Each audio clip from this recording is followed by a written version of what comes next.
മസ്താനി എങ്ങനെയാണ് anti LGBT ആവുക? അന്തസ് എന്ന് പറഞ്ഞൊരു സാധനം മസ്താനിക്ക് ഉണ്ടെങ്കിൽ മസ്താനി ഈ ക്വിയർ ആയിട്ടുള്ള ആൾക്കാരെ എടുത്ത് ഇന്റർവ്യൂ തരുമോ പേയ്മെന്റ് കുറവാണെന്ന് പറഞ്ഞ് ഇരന്ന് ചോദിച്ച് അവർ ഇന്റർവ്യൂ എടുത്ത് അതിൽ നിന്ന് മോണിറ്ററി ബെനിഫിറ്റ് ഉണ്ടാക്കി ആ കിട്ടിയ പേയ്മെന്റിന് കുടുംബത്തിൽ അരി വാങ്ങി തിന്ന് ഉളുപ്പില്ലാത്ത മസ്താനിക്ക് എങ്ങനെ ആന്റി LGBT ആവാൻ പറ്റും? നൂറിനെ അതിനെ നോർമലൈസ് ചെയ്യാൻ വേണ്ടിയിട്ടുള്ള ഇന്റർവ്യൂസ് എത്ര എണ്ണം എടുത്തിട്ടുണ്ട് ഈ മസ്താനി? അപ്പൊ ഈ മസ്താനി ചെയ്ത് നോർമലൈസിങ് ആയിരുന്നില്ലേ? തൊലിക്കട്ടി അപാരം, അത് വേറെ കാര്യം. മലക്കാരൊക്കെ തേച്ചിട്ട് പൊളിഞ്ഞിട്ടുണ്ടെങ്കിലും എന്ത് എത്തിക്സ് ആണ് കാണിക്കുന്നത്? നമുക്ക് ജേർണലിസ്റ്റ് ആവുന്ന സമയത്ത്, നമ്മൾ ആങ്കർ ആവുന്ന സമയത്താണെങ്കിലും നമുക്കൊരു എത്തിക്സ് ബേസിക് ആയിട്ട് വേണം. ഈ ബേസിക് എത്തിക്സ് ഒന്നും ഇല്ലാത്തൊരു വ്യക്തി, മസ്താനി തന്നെ പറയുന്നുണ്ട്, മസ്താനിയുടെ അമ്മ ഭയങ്കര സ്ട്രഗ്ലിംഗ് ആയിട്ടുള്ള ഒരു ലേഡിയാണ്, അച്ഛൻ ഉപേക്ഷിച്ച് പോയതാണ്, ഫാദർ ഓഫ് ദി ഫാമിലി മസ്താനിയാണെന്ന്. മസ്താനി ബിഗ് ബോസിൽ നിന്ന് ഇറങ്ങി വന്നിട്ട് മസ്താനിക്ക് കരിയർ ഇല്ലാണ്ടായി കഴിഞ്ഞാൽ മനസ്സിലാവും മസ്താനിയുടെ ഓപ്പോസിറ്റ് നിൽക്കുന്ന ആൾക്കാരുടെ ഫീലിങ്സ്.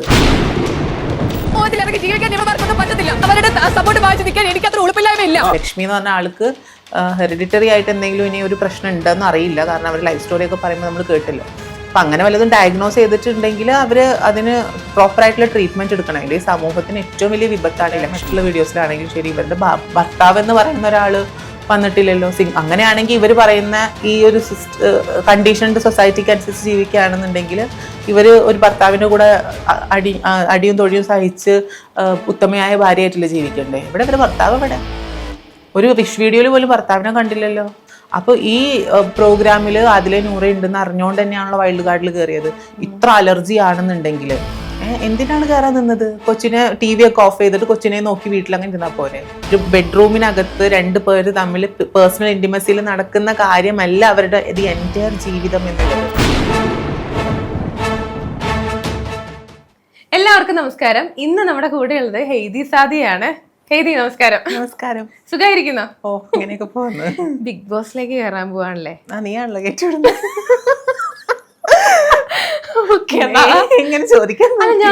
ഞാൻ കഴിഞ്ഞ ദിവസം ഏതാ സമയത്ത് എനിക്കറിയാം, 2 ആഴ്ച മുമ്പെങ്ങാണ്ടാണ് ഇങ്ങനെ പ്രഡിക്ഷൻ ലിസ്റ്റില് വൈൽഡ് കാർഡ് ആയിട്ട് അങ്ങ് കേറുന്നുണ്ട്.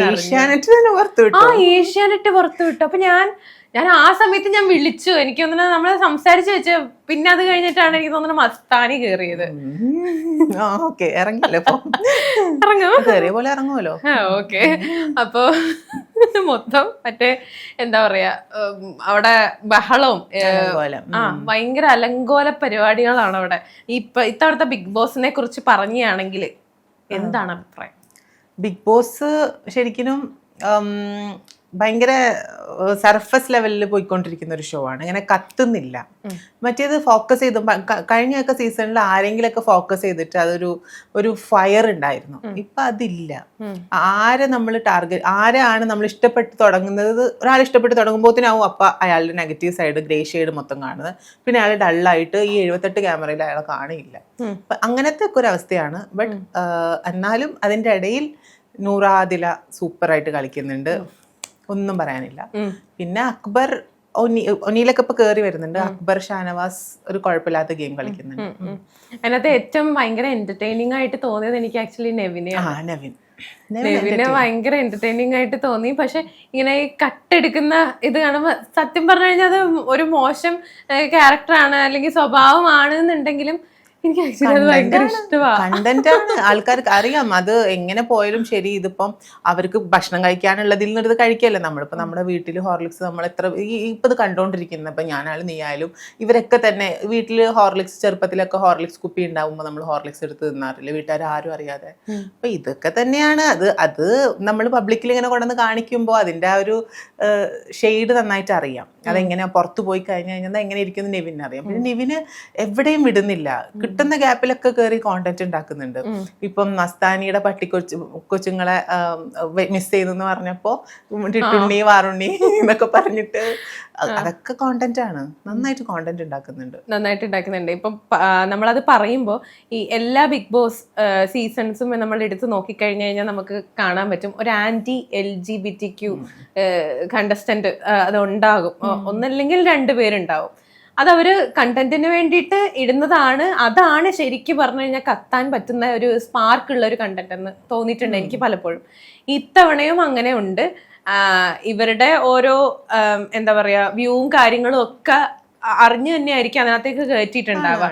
അപ്പോൾ ഓഫ് കോഴ്സ് അതിനകത്ത് ഒരു LGBTQ കമ്മ്യൂണിറ്റീനെ തന്നെ നമുക്ക് ഇഷ്ടപ്പെടാത്ത രീതിയിൽ അവര് ചിത്രീകരിക്കുന്നുണ്ട്, അല്ലെങ്കിൽ നല്ല രീതിയിൽ അത് ആദിലയും നൂറയും കൈകാര്യം ചെയ്യുന്നുണ്ട് എന്നുണ്ടെങ്കിലും ഇവരുടെ ആ ഒരു ക്യാരക്ടർ എനിക്ക് അത്ര പിടിക്കുന്നുണ്ടായിരുന്നില്ല. നമുക്ക് കാണുമ്പോൾ തന്നെ ഭയങ്കരമായിട്ട് നമുക്ക് ഇറിറ്റേഷൻ വരുമായിരുന്നു, ട്രിഗേർഡ് ആവും. അപ്പോൾ അതുപോലെ ആ ഒരു കാറ്റഗറിയിലുള്ള ആൾക്കാരാണ് ലക്ഷ്മിയും മസ്താനിയും.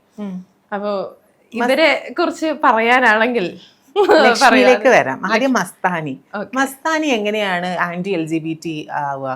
അന്തസ് എന്ന് പറഞ്ഞൊരു സാധനം മസ്താനിക്ക് ഉണ്ടെങ്കിൽ മസ്താനി ഈ ക്വീർ ആയിട്ടുള്ള ആൾക്കാരെ എടുത്ത് ഇന്റർവ്യൂ എരന്ന് ചോദിച്ച് ഇന്റർവ്യൂ തരുമോ പേയ്മെന്റ് കുറവാണെന്ന് പറഞ്ഞ് എരന്ന് ചോദിച്ച് അവർ ഇന്റർവ്യൂ എടുത്ത് അതിൽ നിന്ന് മോണിറ്ററി ബെനിഫിറ്റ് ഉണ്ടാക്കി ആ കിട്ടിയ പേയ്മെന്റിന് കുടുംബത്തിൽ അരി വാങ്ങി തിന്ന് ഉളുപ്പില്ലാത്ത മസ്താനിക്ക് എങ്ങനെ ആന്റി LGBT ആവാൻ പറ്റുന്നു?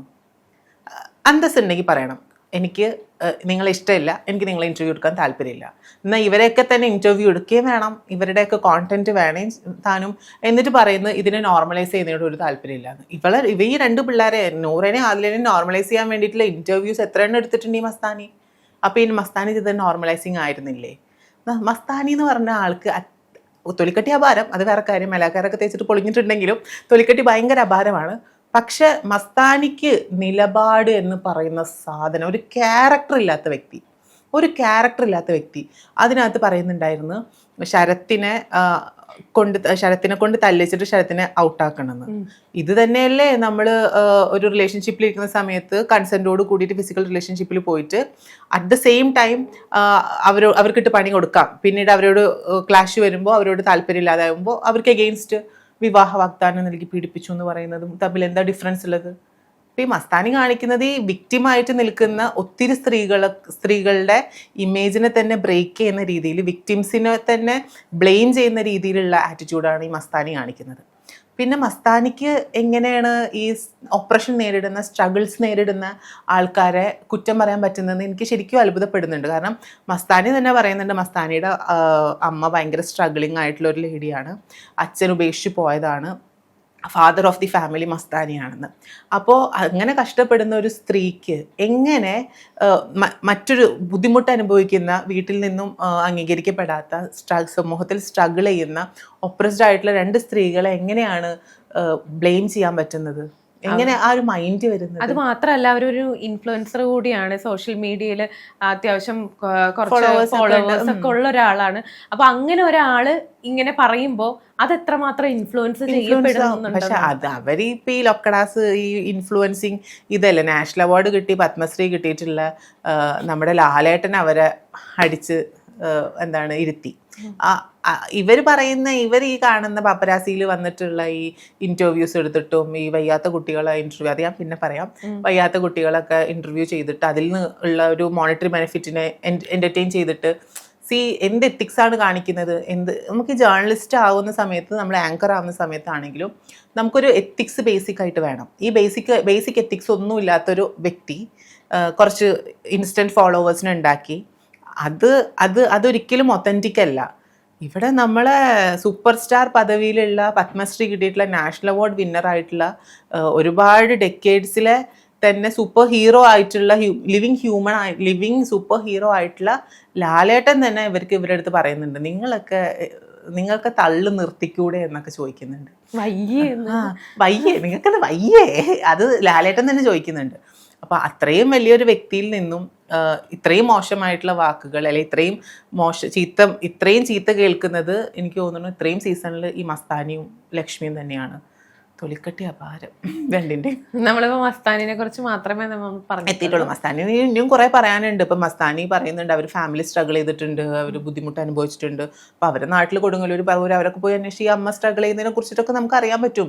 അപ്പോൾ ഈ സ്ട്രഗിൾ ചെയ്യുന്ന ബാക്ക്ഗ്രൗണ്ടുള്ള ആള് എങ്ങനെ മറ്റ് സ്ട്രഗിൾ ചെയ്യുന്ന ഒരാളെ ബ്ലെയിം ചെയ്യുന്നതെന്ന് എനിക്ക് മനസ്സിലാവുന്നില്ല. അതൊരു ക്രെഡിറ്റ് ഒന്നുമല്ല.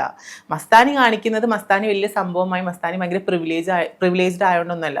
മസ്താനി ബിഗ് ബോസിൽ നിന്ന് ഇറങ്ങി വന്നിട്ട് മസ്താനിക്ക് കരിയർ ഇല്ലാണ്ടായി കഴിഞ്ഞാൽ മനസ്സിലാവും മസ്താനിയുടെ ഓപ്പോസിറ്റ് നിൽക്കുന്ന ആൾക്കാരുടെ ഫീലിങ്സ്, അവർ ഹേർട്ട് ചെയ്തതിൻ്റെ ആ ഒരു ഫീലിങ്സ് എന്താണ്, അവർക്ക് ഇവള് മസ്താനി ഹേർട്ട് ചെയ്ത സമയത്ത് അവർക്ക് ഉണ്ടായ ഫീലിങ്സ് എന്താണെന്നുള്ളവർക്ക് കരിയറിലാണ്ടായി കഴിഞ്ഞാൽ മനസ്സിലാവും. ശരിക്കും ആരും ഇൻ്റർവ്യൂവിനൊക്കെ വരുമ്പോൾ മസ്താനിയാണോ താല്പര്യമില്ല എന്ന് പറഞ്ഞിട്ടൊരു 10 ഇൻ്റർവ്യൂ മുടങ്ങി കഴിഞ്ഞോട്ടെ, അല്ലെങ്കിൽ ചാനലിൽ ജോലി കൊടുക്കാതിരുന്നോട്ടെ, ഷീൽ സഫർ. അതാണ്, നമുക്ക് ഒരാളെയും വില കുറച്ച് കാണാൻ പറ്റില്ല, ഒരു മനുഷ്യന്മാരെയും വില കുറച്ച് കാണാൻ പറ്റില്ല. ഇനി ലക്ഷ്മി ഇവര് ശരിക്കും കണ്ടന്റ് ഉണ്ടാക്കണം. അതായത് എനിക്ക് തോന്നുന്നത് ഇവര് വൈൽഡ് കാർഡായിട്ട് വന്നിട്ടുള്ള ആൾക്കാരാണ്. അപ്പോൾ എന്താ പുറത്തുനിന്ന് അവര് എന്താ പറയാ, ഇവർക്ക് കുറച്ച് സപ്പോർട്ട് കിട്ടുന്നുണ്ട്, അല്ലെങ്കിൽ ചിലപ്പോൾ സപ്പോർട്ട് കിട്ടുന്നില്ല എന്നൊക്കെ വിചാരിച്ചിട്ട് അവിടെ ചെന്ന് കഴിഞ്ഞിട്ട് ഒരു കണ്ടന്റ് മേക്ക് ചെയ്യാൻ വേണ്ടിയിട്ട് ഇങ്ങനെ ആക്കുന്നതാണോ എന്ന് എനിക്ക് പലപ്പോഴും തോന്നിയിട്ടുണ്ടായിരുന്നു.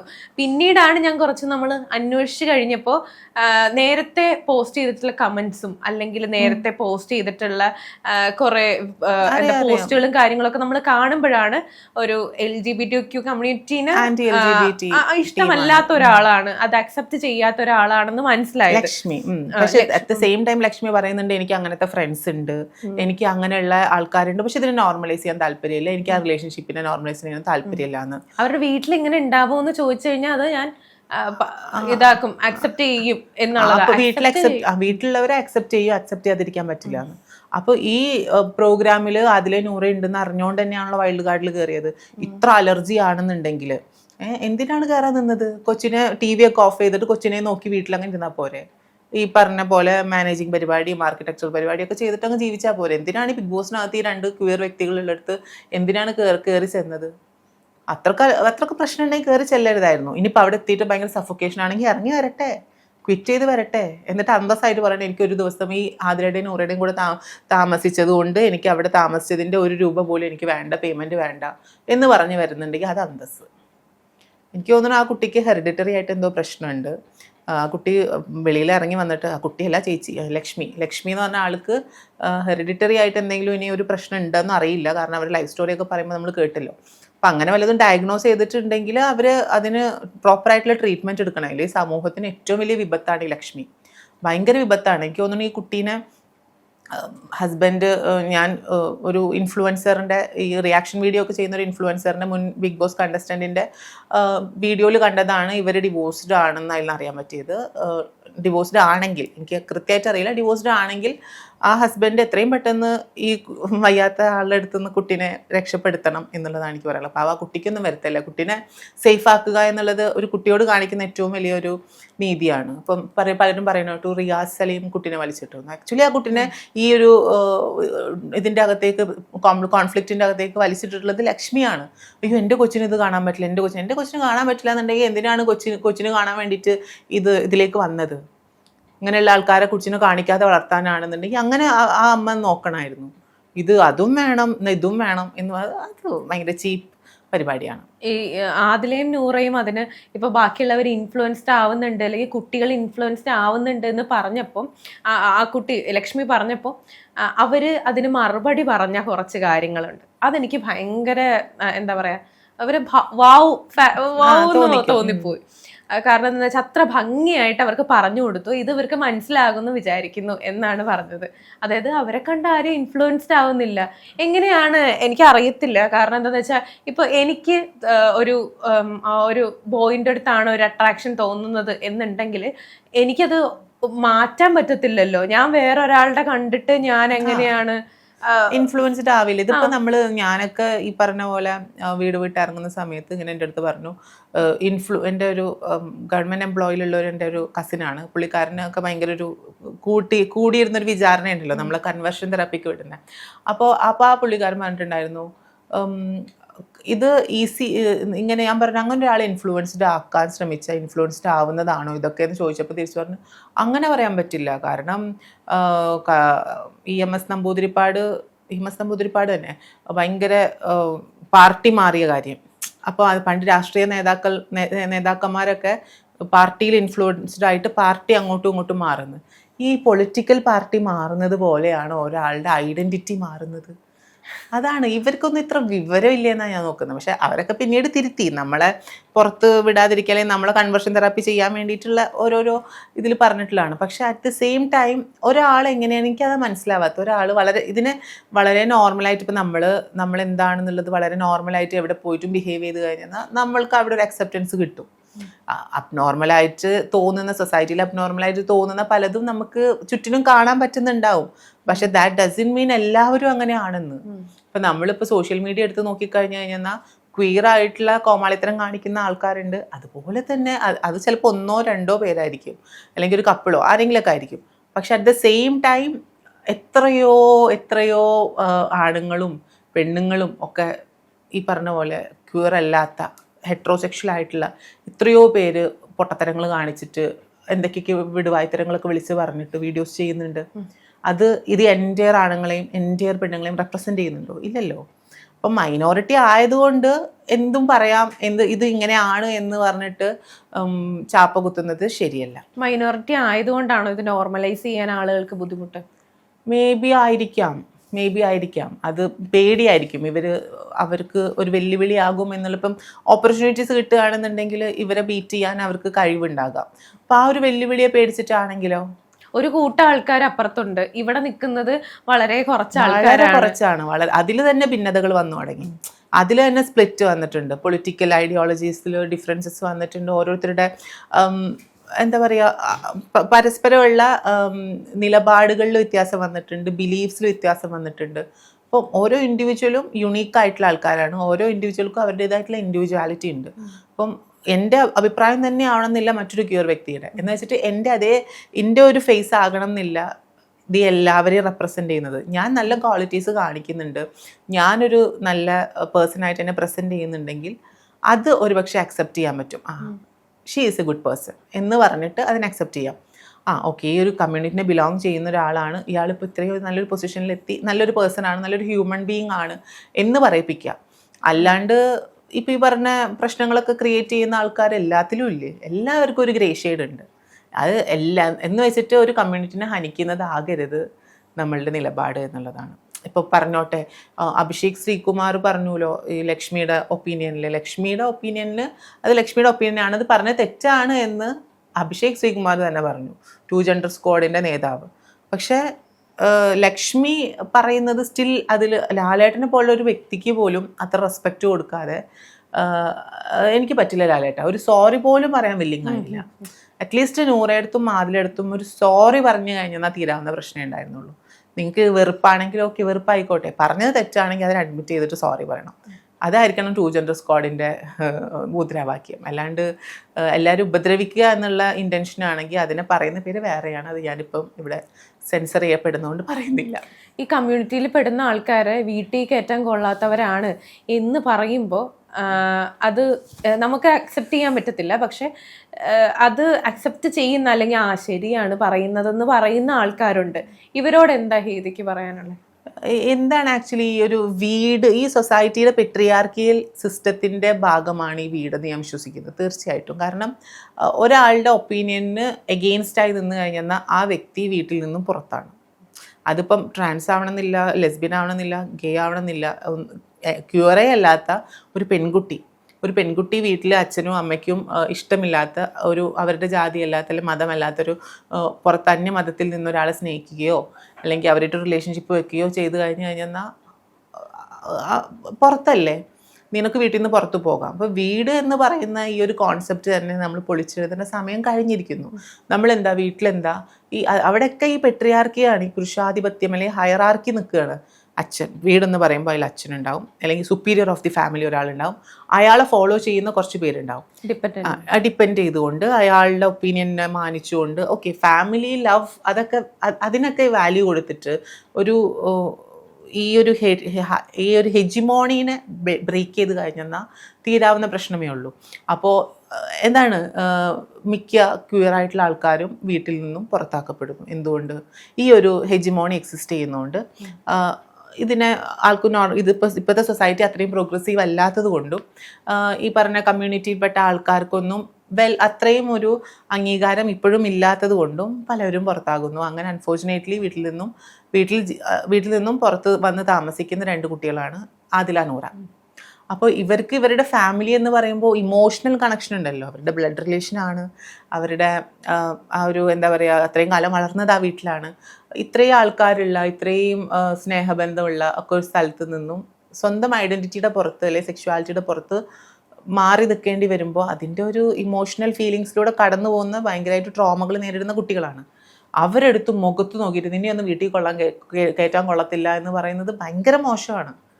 ഈ അവസ്ഥ ലക്ഷ്മിക്ക് ഒരുപക്ഷെ വന്നു കഴിഞ്ഞെന്നാൽ, അതായത് ലക്ഷ്മിയുടെ ജീവിതത്തിലൊരു ഏതെങ്കിലും ഒരു അവസ്ഥയിൽ ഒറ്റപ്പെട്ട് കഴിഞ്ഞു കഴിഞ്ഞെന്നാൽ, ഒരാൾക്ക് നശിക്കാനൊന്നും അധികം സമയം വേണ്ട. എന്തെങ്കിലുമൊക്കെ സംഭവിച്ച് ഇപ്പം മാളികം കയറിയ മന്നനെ തോളിൽ മാറാപ്പ് കയറ്റുന്നതും ഭവാൻ എന്നൊക്കെ പറയുന്ന പഴഞ്ചൊല്ലൊക്കെ ഉണ്ട്. അപ്പം അതുപോലെ എന്തെങ്കിലുമൊക്കെ കർമ്മ ഹിറ്റ് ചെയ്തിട്ട് ഈ ലക്ഷ്മിയുടെ ജീവിതത്തിൽ ലക്ഷ്മി തെരുവിലേക്ക് ഇറങ്ങേണ്ടി വന്നു കഴിഞ്ഞെന്നാൽ ലക്ഷ്മിക്ക് അറിയാം അതിൻ്റെ പെയിന്, വീട്ടിൽ നിന്ന് ഇറക്കി വിടുന്നതിൻ്റെ പെയിന്. അങ്ങനെ പറയുന്ന വീട്ടിൽ നിൽക്കുന്നതാണ് സേഫ്. ഓഫ് കോഴ്സ് ആണ്, വീട്ടിൽ നിൽക്കുന്നതിനാണ് സേഫ്. പക്ഷെ വീട്ടിൽ നിന്ന് ഇറക്കി വിട്ട് കഴിഞ്ഞെന്നാൽ നമ്മൾ അനുഭവിക്കുന്ന നരക ജീവിതം ചില എത്രയൊക്കെ പറഞ്ഞു കഴിഞ്ഞാലും നമ്മൾ സേഫ് ആയിട്ടൊരു സ്പേസിലേക്ക് എത്തിയാലും ആ എത്തുന്ന ജേണിക്ക് ഒരു ഭയങ്കര അവസ്ഥയുണ്ട്. ആ അവസ്ഥ അനുഭവിച്ചാലേ അറിയാൻ പറ്റുള്ളൂ. ഈ കോൺസെപ്റ്റൊക്കെ ഉള്ള ആൾക്കാർ അത് ജീവിതത്തിൽ ഒരിക്കലെങ്കിലും അനുഭവിക്കണം. അപ്പോൾ ഇതൊക്കെ പറയൽ നിർത്തും. സത്യം പറഞ്ഞു കഴിഞ്ഞാൽ അങ്ങനത്തെ അവസ്ഥയൊന്നും ലക്ഷ്മിക്ക് വരാതിരിക്കട്ടെ എന്ന് ഞാൻ ആഗ്രഹിക്കുന്നു. വന്നു കഴിഞ്ഞ് കഴിഞ്ഞാലേ മനസ്സിലാവുള്ളൂ അങ്ങനത്തെ അവസ്ഥ. ഇവരുടെയൊക്കെ തോട്ടിൽ ആരൊക്കെയാണ് ഈ വീട്ടിൽ കയറ്റാൻ കൊള്ളാവുന്നവരെന്നുള്ളത് എനിക്കറിയില്ല. ഹസ്ബൻഡിനെ ഇവരെ വീട്ടിൽ കയറ്റിയതൊറ്റൊന്നും കണ്ടില്ലല്ലോ. അത്രയും വലിയ ഇവർ പറയുന്നത് അന്തസ്സുണ്ട് ഇവർക്ക് പറയാൻ. ഇവരുടെ ഇൻട്രോ വീഡിയോയിലാണെങ്കിലും ശരി, ഇവരുടെ മറ്റുള്ള വീഡിയോസിലാണെങ്കിലും ശരി, ഇവരുടെ ഭർത്താവ് എന്ന് പറയുന്ന ഒരാൾ വന്നിട്ടില്ലല്ലോ. അങ്ങനെയാണെങ്കിൽ ഇവർ പറയുന്ന ഈ ഒരു കണ്ടീഷൻഡ് സൊസൈറ്റിക്ക് അനുസരിച്ച് ജീവിക്കുകയാണെന്നുണ്ടെങ്കിൽ ഇവർ ഒരു ഭർത്താവിൻ്റെ കൂടെ അടിയും തൊഴിയും സഹിച്ച് ഉത്തമയായ ഭാര്യയായിട്ടില്ല ജീവിക്കണ്ടേ? ഇവരുടെ ഭർത്താവ് ഇവിടെ ഒരു വിഷ് വീഡിയോയിൽ പോലും ഭർത്താവിനെ കണ്ടില്ലല്ലോ. അപ്പോൾ ഡിവോഴ്സിനെ നോർമലൈസ് ചെയ്യാം, സിംഗിൾ പാരൻറ്റിങ്ങിനെ നോർമലൈസ് ചെയ്യാം, അതിനൊന്നും പ്രശ്നമില്ല. അതുപോലെ തന്നെ സ്ട്രഗിൾ ചെയ്യുന്ന, അതുപോലെ തന്നെ ഓപ്പറേഷൻ നേരിടുന്ന മറ്റൊരു ഗ്രൂപ്പ് ഓഫ് ആൾക്കാരാണ് ക്വീർ. അവർ നെഞ്ചത്തും കയറാം. അപ്പോൾ നെഞ്ചത്ത് കയറി കഴിഞ്ഞ് കഴിഞ്ഞാൽ കുറച്ചും കൂടെ എല്ലായിടത്തും എന്താ പറയുക, ഹീറോ ആവുന്നുള്ളൊരു വിചാരമാണ്. ഹീറോ അല്ല, അവൾ സീറോ ആണ് ലക്ഷ്മി. എനിക്ക് തോന്നുന്നു ഗേ കാറ്റഗറിയിലുള്ള ആൾക്കാരെ അവർക്ക് നോർമലൈസ് ചെയ്യാം. അതെങ്ങനെയാ പറ്റുന്ന? അങ്ങനെയാണ് എനിക്ക് അതിനകത്തുനിന്ന് മനസ്സിലായത്. അല്ലെങ്കിൽ സംസാരിച്ചപ്പോ എനിക്ക് അവിടെ എന്താണ് നിൽക്കുന്നത്? ഗേ എന്ന് പറയുന്ന 2 പുരുഷന്മാരാണ്. This society is bloody patriarchal. അപ്പോ ഈ 2 ഗേ ആയിട്ടുള്ള പുരുഷന്മാരാണ് ചെയ്യുന്നത്. പുരുഷന്മാരായിട്ടുള്ള ആൾക്കാർ അങ്ങനെ ചെയ്ത് കമ്മോട്ടായിട്ട് കണ്ടിട്ടുണ്ട്. സ്ത്രീ എന്ന് പറഞ്ഞു കഴിഞ്ഞാൽ സബോർഡിനേറ്റ് ചെയ്ത് ഒപ്രസ്ഡ് ആയിട്ട് നർച്ചറിങ്ങിൻ്റെയൊക്കെ എന്താ പറയുക, ഒരു ഫാമിലിയിൽ ഏറ്റവും കൂടുതൽ ടേക്ക് കെയർ ചെയ്യേണ്ട, നർച്ചർ ചെയ്യേണ്ട, എല്ലാവരെയും പാമ്പർ ചെയ്യേണ്ട, ഉത്തരവാദിത്തങ്ങൾ ഏറ്റെടുക്കേണ്ട ഒരാളായിട്ടാണ് സ്ത്രീനെ കാണുന്നത്. അപ്പോൾ 2 സ്ത്രീകൾ ഇതിനൊക്കെ എഗെയിൻസ്റ്റ് ആയിട്ട് പുരുഷന്മാരെ വേണ്ട, ഞങ്ങൾ 2 സ്ത്രീകൾ ഒന്നിക്കുകയാണെന്ന് പറഞ്ഞു കഴിഞ്ഞാൽ അതിനെ അംഗീകരിക്കാൻ ഭയങ്കര പാടാണ്. സോ ലെസ്ബിയൻസ് സഹിക്കുന്ന ടോർച്ചർ, ലെസ്ബിയൻസും അറ്റ് ദ സെയിം ടൈം അതുപോലെ തന്നെ നമ്മൾ കൺസിഡർ ചെയ്യേണ്ട കുറച്ച് ഗ്രൂപ്പ് ഓഫ് ആൾക്കാരാണ് ട്രാൻസ്മാൻ ആയിട്ടുള്ള ആൾക്കാർ.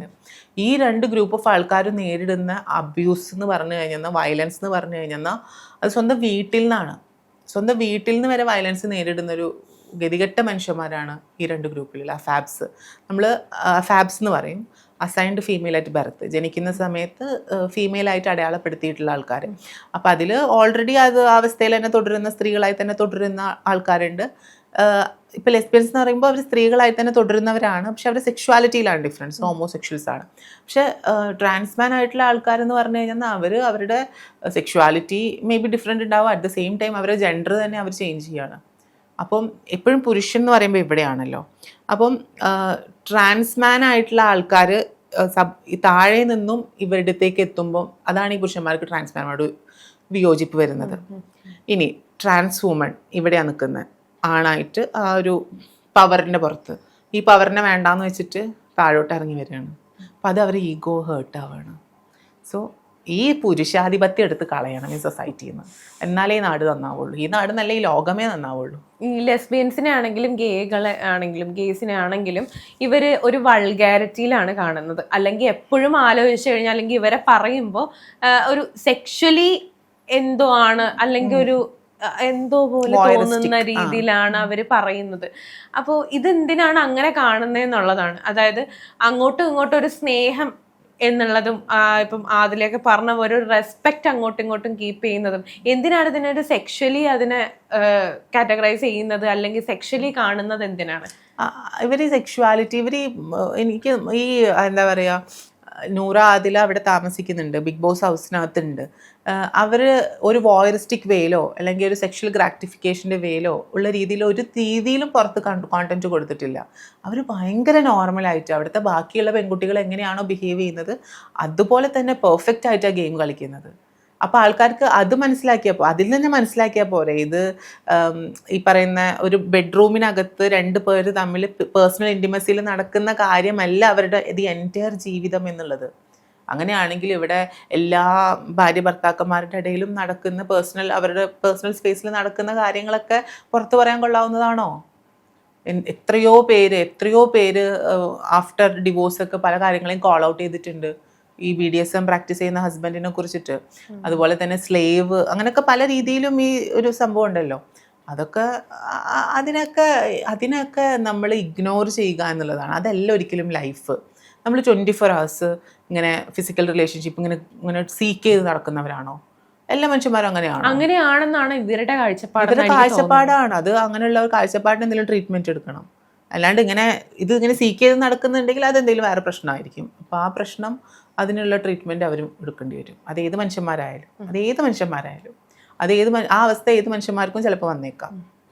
അപ്പോൾ അതിനൊന്നും നമുക്ക് ജനറലൈസ് ചെയ്യാൻ പറ്റില്ല. ഇവരൊക്കെ പുറത്തേക്ക് വന്നു കഴിയുമ്പോൾ ഉണ്ടല്ലോ, സൊസൈറ്റിയുടെ മുമ്പിൽ ഇനിയിപ്പോൾ അവർ ഗെയിം കളിച്ചതാണ് എന്നുള്ള രീതിയിലൊക്കെ പറഞ്ഞു കഴിഞ്ഞാൽ ആൾക്കാർ വിശ്വസിക്കും. ചെരിപ്പൂരി അടിക്കണം, പിന്നെ വിശ്വസിക്കാൻ പോകുന്നു. ഗെയിം കളിക്കുന്നതാണല്ലോ ഒരാളെ ഹണിച്ചുകൊണ്ട് 2 പേർ ലാലേട്ടൻ വന്ന് സംസാരിക്കുമ്പോൾ ഫയർ ചെയ്യും, ഉത്തരം മുട്ടി ഇങ്ങനെ ആയിട്ട് നിൽക്കുന്നുണ്ട്. എന്നിട്ട് ഉത്തരം ഒന്നും പറയാൻ പറ്റാണ്ട് മോന്തയും വീർപ്പിച്ചിരുന്നിട്ട് പിന്നെ അതുങ്ങൾ രണ്ടും യജൂജും മജൂജും തമ്മിൽ സംസാരിക്കുന്നു. യജൂജും മജൂജ് എന്ന് പറഞ്ഞാൽ മുസ്ലിംസിൽ ഇങ്ങനെ പറയുന്ന ഒരു വേർഡാണ് കേട്ടോ. യജൂജും മജൂജും കൂടി ഒന്ന് സംസാരിക്കുന്നു, ലക്ഷ്മി മസ്താനി. എൻ്റെ പൊന്നെ. എന്നിട്ട് അവരെ ഒപ്പീനിയനെ ആരും മൈൻഡ് ചെയ്യുന്നില്ല. അക്ബറൊക്കെ വലിച്ചു കയറുന്നുണ്ട്. അക്ബറൊക്കെ പറയുന്നത് ഇവളെയൊക്കെ ആരും മൈൻഡ് ചെയ്യുന്നു, ഇവളെയൊക്കെ ഇതിൻ്റെ അടുത്ത് പറഞ്ഞിട്ട് വല്ല കാര്യമുണ്ടോ? പറഞ്ഞിട്ട് കാര്യമില്ല. കച്ചറ എന്ന് പറഞ്ഞാൽ ബഹുത്ത് കച്ചറ. അതായത് അവര് പഠിച്ചു വളർന്നിട്ടുള്ളത് UK-ലൊക്കെയാണ്. അപ്പോൾ അവിടെ ഇത് ഓൾറെഡി ആക്സെപ്റ്റഡ് ആണ്, LGBTQI കമ്മ്യൂണിറ്റിയിൽ തന്നെ ആക്സെപ്റ്റഡ് ആണ്.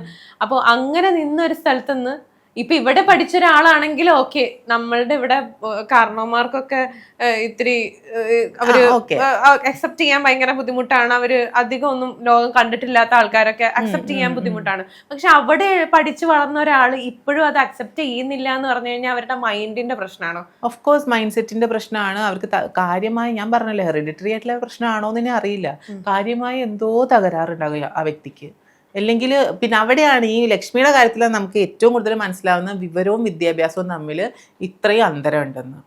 വിദ്യാഭ്യാസം ഉണ്ടായിട്ട് കാര്യമില്ല, വിവരവും കൂടെ വേണം. അതാ ലക്ഷ്മിക്ക് ഇല്ല അവിടെ. ലക്ഷ്മിയുടെ വിചാരം ഇതൊക്കെ എന്തോ സംഭവമാണെന്ന്. അടുത്ത ആഴ്ച ഇറങ്ങി വരുമ്പോൾ പിന്നെ ബാക്കിയെല്ലാം ഇതൊക്കെ കാണുമ്പോൾ മനസ്സിലായിക്കോളും. ഇതെങ്ങനെ നോർമലൈസ് ചെയ്യുന്നത്? നോർമലൈസ് ചെയ്യുന്നത് എന്താ? അവരുടെ എക്സിസ്റ്റൻസ് തന്നെ അവിടെ നോർമലൈസിങ് ആണ്. ഇപ്പം ഞാനിപ്പോൾ വളരെ കോമൺ ആയിട്ട് ഇവിടെ വന്നിരുന്ന് ഇൻ്റർവ്യൂ തരുന്നുണ്ട്, ഈ ഓഫീസിൽ ഇടപഴകുന്നു, ഇവിടുത്തെ ക്യാമറ ക്യൂനോട് ഇടപഴകുന്നു, ഇപ്പം നിൻ്റെ കൂടെ യാത്ര ചെയ്യുന്നു. It's very normal thing. അതിനപ്പുറത്തേക്ക് എന്താ ഉള്ളത്? We all are ultimately at the end of the day human being. അത്രേ ഉള്ളൂ. അത് ആ ഒരു റിയാലിറ്റിനെ അക്സെപ്റ്റ് ചെയ്താൽ മതി. നല്ല ക്വാളിറ്റീസ് ഉള്ള മനുഷ്യന്മാരുണ്ട്, ചീത്ത ക്വാളിറ്റീസ് ഉള്ള മനുഷ്യന്മാരുണ്ട്. ഞാൻ പറയുന്നില്ല ഞാൻ 100% പെർഫെക്റ്റ് ആയിട്ടുള്ള ഒരു ഗേൾ ആണെന്ന്, അല്ലെങ്കിൽ ഒരു ഹ്യൂമൺ ആണെന്ന്. എനിക്കും പല ഗ്രേ ഷെയ്ഡും ഉണ്ട്. എല്ലാ മനുഷ്യന്മാർക്കും ഓരോ നല്ല വശവും ഉണ്ടാവും, ചീത്ത വശവും ഉണ്ടാവും, വൾണറബിലിറ്റീസ് ഉണ്ടാകും, അറ്റ് ദ സെയിം ടൈം ക്വാളിറ്റീസും ഉണ്ടാവും. അപ്പം നമ്മളൊക്കെ മനുഷ്യന്മാരാണ്. നമ്മൾ എല്ലാം തികഞ്ഞ സൂപ്പർ ഹീറോസോ സൂപ്പർ ഈ പറഞ്ഞ പോലെ ചന്ദ്രയൊന്നുമല്ല. അപ്പോൾ നമുക്കതൊക്കെ ഇമാജിൻ ചെയ്യാനേ പറ്റുള്ളൂ. ഇതൊക്കെ കഴിഞ്ഞ് കഴിഞ്ഞാൽ നമ്മളെല്ലാവരുടെയും ശരീരത്തിലൂടെ രക്തമാണ് ഓടുന്നത്. നമുക്കെല്ലാവർക്കും ഒരു ലൈഫ് സ്പാൻ ഉണ്ട്. ഇത് ഇവിടെ തുടങ്ങി ഒരു അവസാനം ഇവിടെ ഉണ്ട്. നമ്മുടെ ജീവൻ, ആത്മാവ് എന്നൊരു സംഭവത്തിന് ഒരു അവസാനം ഉണ്ടല്ലോ. അത് നമ്മുടെ ശരീരത്തിൽ നിന്ന് പോയി കഴിഞ്ഞ് കഴിഞ്ഞാൽ നമ്മൾ ഈ പറഞ്ഞ പോലെ മണ്ണോട് മണ്ണ് ചേരണം, അല്ലെങ്കിൽ കത്തിച്ച് കളയണം. എത്രയേ ഉള്ളൂ. എല്ലാ മനുഷ്യന്മാരും അത്രയേ ഉള്ളൂ. അതിനെ ഒന്ന് മനസ്സിലാക്കാൻ ഉള്ള ഒരു ബോധം ഉണ്ടായി കഴിഞ്ഞ് കഴിഞ്ഞാൽ ഈ 2 ജെൻഡറും 3 ജെൻഡറും 4 ജെൻഡറും സ്ക്വാഡിൻ്റെ ഒന്നും ആവശ്യമില്ല. ഹ്യൂമൻ സ്ക്വാഡ് മതി. Human okay. ഈ ഹ്യൂമൻ ബീയിങ്ങിൽ തന്നെ മൃഗങ്ങളുടെ സ്വഭാവം കാണിക്കുന്നവരുണ്ടല്ലോ, അവർക്ക് എഗെയിൻസ്റ്റ് സ്ക്വാഡ് ഉണ്ടാക്കും. അവർക്ക് എഗെയിൻസ്റ്റ് സ്ക്വാഡ് ഉണ്ടാക്കും. ഇപ്പോൾ പല രാജ്യങ്ങളും ഈ പറഞ്ഞ പോലെ കുട്ടികളെ വരെ കൊന്നുകൊണ്ടിരിക്കുകയല്ലേ, ഓരോ നിമിഷവും കൊന്നുകൊണ്ടിരിക്കുകയല്ലേ, യുദ്ധം നടത്തിക്കൊണ്ടിരിക്കുകയല്ലേ. അതൊക്കെ മനുഷ്യത്വരഹിതമായിട്ടുള്ള കാര്യങ്ങളാണല്ലോ. അതിനൊക്കെ എഗെയിൻസ്റ്റ് സംസാരിക്കൂ, അതിനെഗെയിൻസ്റ്റ് പെരുമാറൂ. എന്താ അത് ചെയ്യാത്തത്? അതൊന്നും ചെയ്യില്ല. അതാണ് സദാചാര ഗുണ്ടായിസ് ഇപ്പൊ ഭയങ്കരമായിട്ട് കൂടുതലാ. അതായത് അതെന്താ വെച്ചാൽ ചോദിച്ചാൽ എന്താന്ന് വെച്ചാൽ ബിഗ് ബോസിൽ തന്നെ അതൊരു കണ്ടന്റ് ആണ്. ഇതുവരെ ബന്ധമില്ല സദാചാര ഗുണ്ടായിസം.